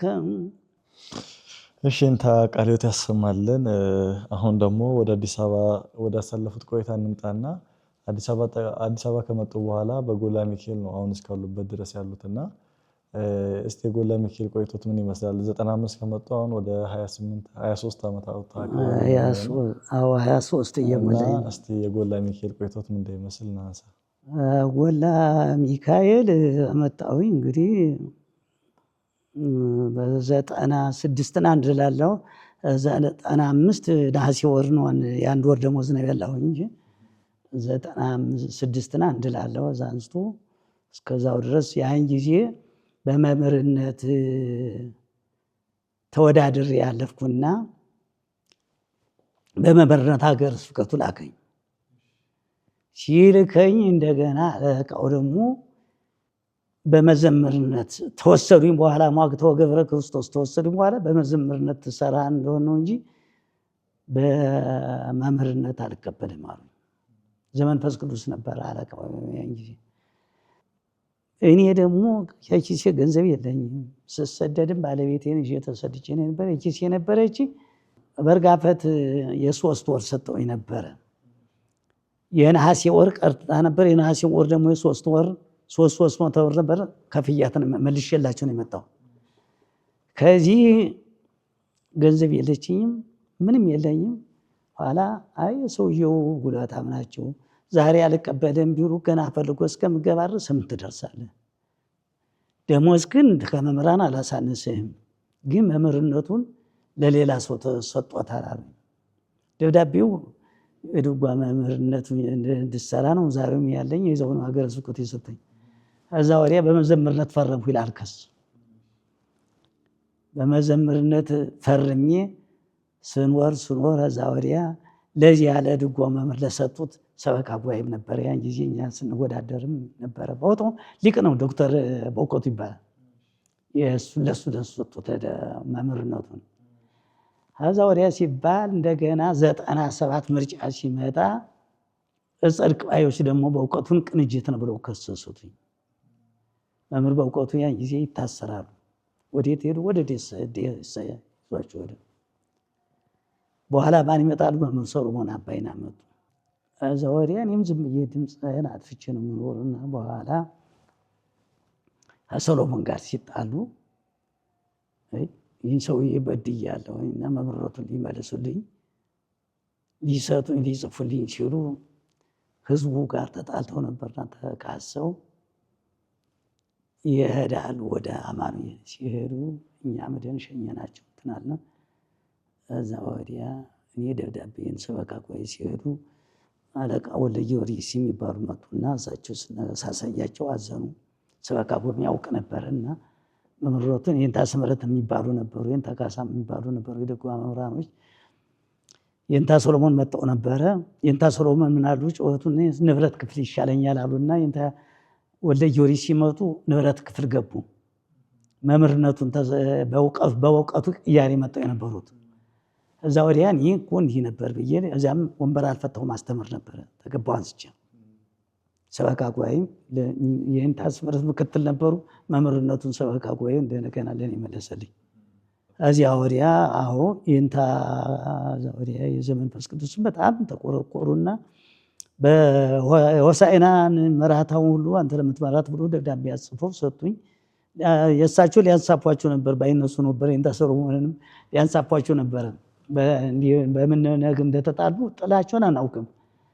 ከዛ ወዲያ እኔም ተሰጠኝ። ያው እስካለሁ ድረስ ያው በመምህርነቱ እያገለገልኩም ልጆቹ እያስተማሩኝ የረባ ጾመ ድጓ የሚማር የለም እንጂ ልጆቹን እያስቆጡ ብዙ ወጣት ነው ያስተማሩትኝ። እዚህ ተመጣሁኝ። እሺ የመጨረሻው ጥያቄ ለእርሶም እንደመሰናበቻ እንዲሆንን የምናነሳው ድጓ በአሁን ጊዜ ድጓ ብዙ የሚማረው እየጠፋ ነው፣ ሙያውም እየቀነሰ እየመጣ ነውና እናንተ ካላችሁበት ጊዜ አሁን ስታዩት ሰው ለቃለ እግዚአብሔር ብዙም ትኩረት መስጠት ትቷልና እስቲ እርሱ ምን አስተያየት አሉት እዚህ ላይ? እንዲያውም ስማር ደሞዝ እንደዚህ አግኝቼ በላበታለሁ ብዬ ያው እግዚአብሔር ምስክሬ ነው፣ አላሰቡትም፣ ለማወቅ ነው። እና አለ እግዚአብሔር የአሁኑ ትውልድ ግን ምንድን ነው ማይሌት እንኳን በቃ የሚል ትውልድ ነው ያለ። ቃለ እግዚአብሔር የሚያስጠላ ደሞዝ የሚያስወድድ በአሁኑ ትውልድ ያለ እንጂ ያን ጊዜ ደሞዝ እናገኝበታለን።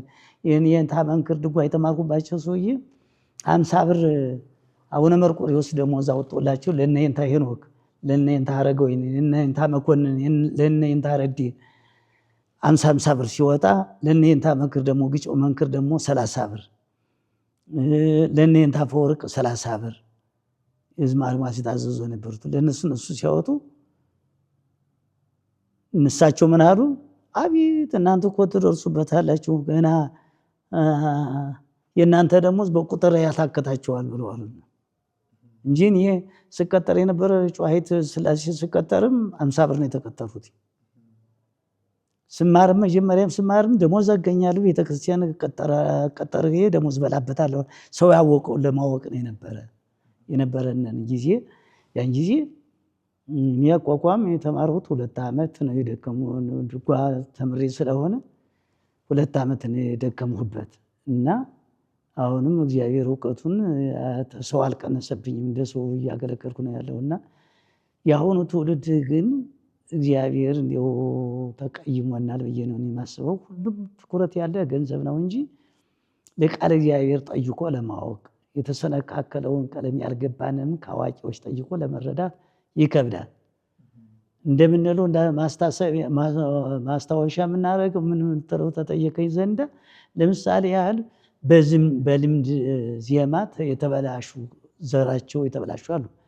ላይኩ ለይገብሩ ፈቃዶ እንላለን በዜማ ላይኩ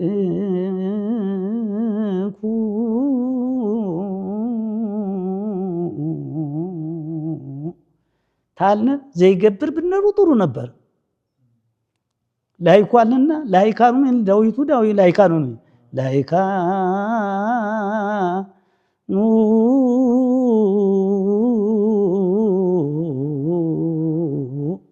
ለይገብሩ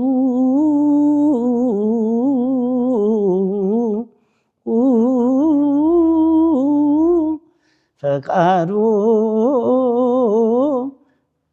ላይኩ ለይገብሩ ይህን የሚቃና ነበር። ግን አሁን ላይካኑ ብለህ ብታዜም አዋቂ አያስብልህም። ወይ ጸግቦ ጠላተ ወይ ጸግቦ ለጠላተ ገዳ ወይም ወይ ጸግብ ጠላተ ገዳም ይሰዳል። ወይም ደግሞ ወይ ጸግቡት አለ ጠላተ ገዳማት ዱሮች ልምላሜዎችን ይጠግባሉ አግኝተው ይጠግባሉ ይረካሉ ብንለው እንጂ ብዙ እንትን አለ። ዘንበለ ይቁም አለ አድባር አለ። ዘንበለ ይቁም ብሎ አድባር ማለት ይመቻል። ዘንበለ ይቁም ደብር እንደኔ አስተሳሰብ የሚቀን ዘንበለ ይቁም ታለ ደብር ወይ ተፈጠረ ዓለም ወምድር ዘንበለ ይቁም አድባር ወይ ተፈጠረ ዓለም ይሰድ ነበር። እንደኔ አስተያየት ቢሻሻል በየማሰው አቤልትኒ ወነዳይኒ አቤልትኒ ካለ ወነዳያኒ ወነዳይኒ ካለ ባይልኒ ወነዳይኒ ብንለው ማሰብ እዚያ ቤተልሔም የምንማረው ወነቅጻ ከመሳይር አይጽምቴ ወነቅጻ ብለው ያስተምራሉ። በቤተልሔም በዜማ ቤት ወነቅጻ ታለ አጽሜ ወነቅጻ ከመሳይር አጽሜ ብንለው ጥሩ ነው። አይጽምቴ ካለ ግን ወነቅጻ ነው መጠበቅ ያለብን እንጂ ባንለው ይሄንን ሁላ ሊቃውንት ቢወያዩበት በሊቃውንት በውይይት የሚስተካከል ብዙ ነገር አለ። ከዜማ ደግሞ አሁን ለምሳሌ ረዳኤ ይኩነነ ይላሉ በዜማ በቋቋሙ እንደዚህ ይላሉ። ይኩነነ ነው ረዳኤ ኩ አይሆንም። ይኩነነ አይጠቀልልም ቀለም ነው። ረዳኤ ይኩነነ አመም ዳብየነ ብንለው ይቀና ነበር። እንደኔ አስተያየት ማለት ነው። ስለዚህ መምህራኑ ማውይት ጭራሽ በዚህ በድጓ ቤት ያለ በአቋቋም ቤት ያለ ሁሉ ብዙ ቀለም ይስተካከል ነበር እንደኔ ሀሳብ ማለት ነው። ለምሳሌ ነአብየኪ ኩልነ ብሎ የሚያስተምሩ አሉ። ነአብየኪ ታልን እንበልጥሻለን ነው። ነአብየኪ ታልን እናበልጥሻለን፣ እናከብርሻለን፣ እናገንሻለን ነው። ነአብየኪ ኩልነ ነው ማለት የሚገባን ሁሉ ነፍስ ተሰብ ነፍስ ታለ ደግሞ ኩላ ነፍስ ተሰብ መሆን ያለበት እንጂ ሁሉ ነፍስ ተሰብ መሆን የለበትም። ኩላ ነፍስ አለ እንተትገኒ ለከ ነው የሚለውና ሁሉ ነፍስ ተሰብ ታለ ነፍሰ ሰቢል እንደኔ አስተሳሰብ ኩላ ነፍስ ተሰቢል ትትፈሳ ወተታሰይ ኩላ ነፍስ ተሰብ ትትፈሳ አይደል ኩላ ነፍስ ተሰቢል የተቃና ይሆን ነበር ማለት ነው። እና እንደዚህ እያሉ ብዙ ሊቃውንት ውይይት የሚያስፈልጋቸው ነገር አለ። አዎ እና ብዙ አለ እንደዚህ ውይይት የሚያስፈልገው ብዙ በልምድ የምንጮኸው ነገር አለ። ለምሳሌ ማርያም እፀንተሬ ሙሴ ያልነን በነደድ እሳት ውስጥ ገዳም ወአይጹቂሃ ኢትወኢ። አሁን እንግዲህ ይህ ምንድነው? ወአይጹቂሃ ብሎ ኢትወኢ ዛይጹቂሃ ይሄ አፒል የተቃና ነው። ወአጽቃ ኢትውኢ ብንልም የተቃና ይሆን ነበር። አዎ አይሰድም። ይህን በልምድ ግን እኔው ዝም ብሎ ያስተምሩናል፣ እኛ ምን ይዘዋለን? ወአይጹቂሃ ወያ ዘአእጹቂሃ ነው መሆን የሚገባው። ዘአእጹቂሃ ወያ ቢል የተስተካከለ የሆነ ምንድነው? ጫፎቿ ያልተቃጠሉባት እንጨትን ድንግል ማርያም ትመስላለች። ሙሴ ያያት እንጨት ጫፎቿ ሳይቃጠሉ ያዩዋትን እንጨትን ድንግል ማርያም ትመስላለች ብንል መመሳሰል ጋር እስከሆነ ይሰድ ነበረ። ግን በልምድ ዝም ብሎ ወአይጹቂሃ ኢትውኢ እንለዋለን። እንዲያው ስታስበው ይገርማል። እና መምህራን ተሰብስበው በቃለ እግዚአብሔር ውይይት እናደርግ ነው የሚሉት። እንደኔ ሀሳብማ ብዙ የሚስተካከል ነበረ ውይይት የሚመጣ። እሺ የእንታ ውድ ጊዜዎትን ሰጥተውን ይህን የመሰለ ቃለ መጠየቅ እንድናደርገው ፈቃደኛ ስለሆኑ ከልብ እናመሰግናለን። ውድ ተመልካቾቻችን የዛሬው ፕሮግራማችን ከየንታ ክብረ ቅዱሳን ጋር ያደረግነው ይህን ይመስል ነበር። ሳምንት በሌላ እንግዳና በሌላ ፕሮግራም እስክንገናኝ ድረስ በያላችሁበት ቸር ቆዩልን።